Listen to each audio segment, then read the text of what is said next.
श्रीपाल एवं मैना सुंदरी, ये दो चरित्र बड़े सुंदर हैं।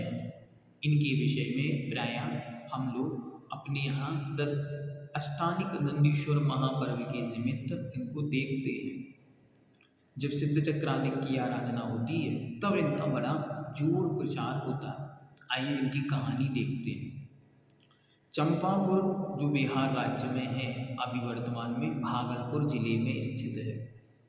चंपापुर के राजा का नाम अरिदमन और रानी का नाम कुंदप्रभा था। रानी कुंदप्रभा कुंद पुष्प के समान लावण्यमयी, गुण और शील में अद्वितीय थी। रानी कुंदप्रभा के गर्भ से अत्यंत धीर, वीर, उदार वेत्ता, दान परायण, दीन वत्सल, धर्म प्रिय पुत्र रत्न हुआ। इतनी सारी उपाधियां, उपमाएं या लक्षण उसके अंदर विद्यमान थे। जब वह पुत्र 1 महीने का हो गया तब एक दिन उसके माता पिता अत्यंत उत्साह एवं समारोह के साथ उसे जिन मंदिर ले गए और देव पूजन की। गुरु उपदेश के पश्चात निमित्त ज्ञानी गुरु के अनुसार उस बालक का नाम श्रीपाल रख दिया। 8 वर्ष के बाद श्रीपाल का मौली बंधन एवं उपनयन संस्कार कर दिया गया, अर्थात यज्ञोपवीत पहनाकर उसे पंच अनुव्रत दिलाए बतला दिए गए तथा श्रावक के अष्टमूल गुण धारण करा दिए गए। सप्त वैष्णवों का भी परित्याग करा दिया गया तथा जब तक कि पूर्ण रूप से विद्याध्ययन न हो जाए तब तक ब्रह्मचर्य पूर्वक रहना भी समझा दिया गया। उसे पूर्ण श्रावक का जो लक्षण होता है, जिन्हें भगवान के शासन की जो मर्यादा है उसके अनुसार अपना जीवन यापन करो, ऐसा उसे अच्छी तरह समझा दिया गया। उपनयन संस्कार पूज्यवर आचार्य भगवंत विद्यासागर जी महर्षि राज की पवित्र निर्षा में अभी कुछ ही समय पूर्व जिंतूर फलवड़ी में आयोजित हुए थे। वहाँ पर भी श्रावकों के मूल गुण जो हैं वे बच्चों को, नई युवा पीढ़ी को दिए गए थे। निर्दिष्ट मंत्रों के द्वारा जैन विधि के अनुसार हवन पूजा इत्यादि करके श्रीपाल पढ़ने चले गए। वहाँ श्रीपाल छंद, व्याकरण, गणित, सामुद्रिक, रसायन, संगीत, ज्योतिष, धनुर्विद्या, शास्त्र विद्या, शस्त्र विद्या, जल में तैरना, आयुर्वेद, वाहन संचालन, नृत्य आदि विद्या एवं कलाओं में निपुण हो गए। इतनी सारी चीज़ें उन्होंने देखी। पहले गुरुकुल आदि हुआ करते थे जिनमें बहुत सारी विद्याओं में उन्हें विद्या पारंगत कराया जाता था। इतनी विद्याएं उन्होंने वहाँ पर सीखी। इसमें एक विद्या है सामुद्रिक। सामुद्रिक क्या होती है? सामुद्रिक विद्या में उनके शरीर के अंगोपांग देखकर उनके भविष्य का निर्णय करना।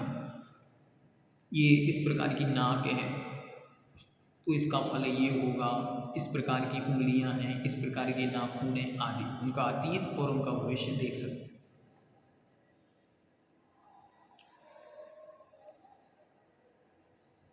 और आध्यात्म विद्याओं का अध्ययन पूर्ण करने के बाद पुनः चंपापुर अपने घर वापस आ गए।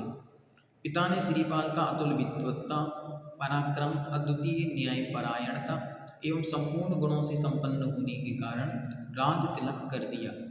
राज संचालन में दत्तचित्त कामदेव के समान श्रीपाल को एवं अन्य 700 वीरों का अचानक एक साथ महाभयानक कुष्ठ रोग हो गया, जिससे उन सबका शरीर गलने लगा एवं खून बहने लगा। इन लोगों की दयनीय दशा को देखकर प्रजाजन अत्यंत क्षुब्ध एवं दुखी रहते थे।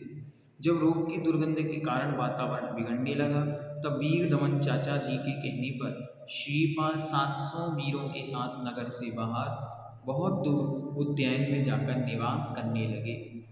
अचानक से उन सबके शरीर में, वो उनके जो 700 मित्र थे, सबके शरीर में कोढ़ निकल आया और शरीर से पीप गंदगी बहने लगी, बहुत गंदगी फैल गई।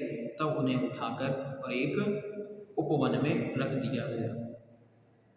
मालवा देश में एक उज्जैनी नामक ऐश्वर्यपूर्ण नगरी थी, जिसे वर्तमान में उज्जैन कहते हैं, जो इंदौर के पास देवास रोड पर विराजमान है। इसके राजा का नाम बहुपाल था, जिनकी अनेक रानियां थीं। उनमें से पद्म रानी के गर्भ से सुर सुंदरी और मैना सुंदरी नामक 2 पुत्रियां हुई। उनमें से सुर सुंदरी रूपवती के साथ साथ सांसारिक विषय भोगों में आसक्त थी। परंतु मेना सुंदरी उत्तम रूपवती, उत्तम गुणवती एवं विवेकशील थी। सुर सुंदरी ने शैव गुरु से और मेना सुंदरी ने आरिका से धार्मिक अध्ययन किया था। पिता के पूछने पर सुर सुंदरी ने अपनी इच्छा अनुसार हरिवाहन से विवाह स्वीकार कर लिया। परंतु मेना सुंदरी ने कहा कि पिताजी, कुलीन एवं शीलवती कन्याएं अपने मुख से किसी अभीष्ट वर की याचना कदापि नहीं करती। मेना सुंदरी की विद्वत्तापूर्ण वार्ता को सुनकर राजा बहुपाल तिल मिला गए और उन्होंने क्रोध में आकर कोड़ी राजा श्रीपाल से विवाह कर दिया। विवाह मंडप में पति की निंदा सुनकर मेना सुंदरी बोली कि आप मेरे हित चिंतक हैं, आप मेरे पति को महाकुरूप एवं रोगग्रस्त देख रहे हैं, परंतु मेरी दृष्टि में तो वे कामदेव के समान सुंदर है। आप लोगों को इस अप्रिय प्रसंग की चर्चा समाप्त कर देनी चाहिए। इसमें पिताजी का कोई दोष नहीं है। बाद में राजा बहुपाल को अपनी गलती पर पश्चाताप हुआ और उन्होंने मेना सुंदरी से क्षमा याचना की। गुस्सा में उन्होंने विवाह जोड़ दिया, लेकिन जब श्रीपाल की स्थिति देखी तो बड़ी भयानक थी। सारे नगर में चर्चा हो गई चारों तरफ और बहुत लोग बहुपाल को गलत सलत कहने लगे।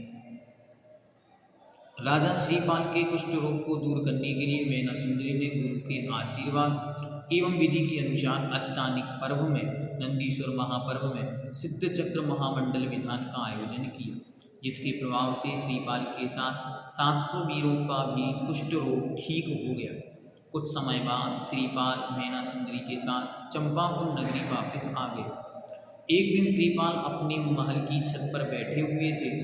आकाश में बिजली चमकी, जिसे देखकर उन्हें वैराग्य हो गया।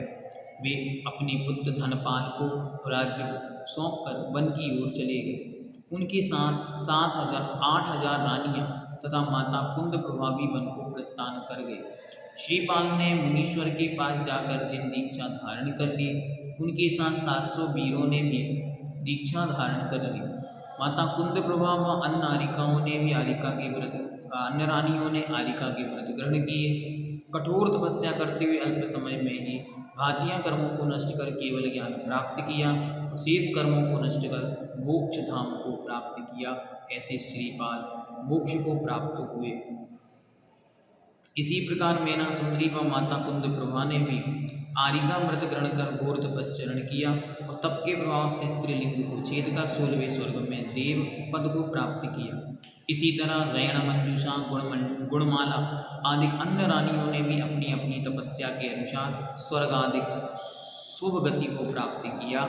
इस प्रकार भक्ति का ये अतिशय महान प्रभाव सारे संसार ने देखा। तब से लेकर आज तक सिद्ध चक्र महामंडल विधान की अपनी एक अद्भुत महिमा है। सारे संसार में मेना सुंदरी और श्रीपाल की इस कथा के कारण आज सारे संसार में ये अष्टानिक महापर्व प्रसिद्ध है और सारा संसार एक प्रकार से सिद्धों की महाआराधना करके अपना कल्याण का मार्ग प्रशस्त करता है।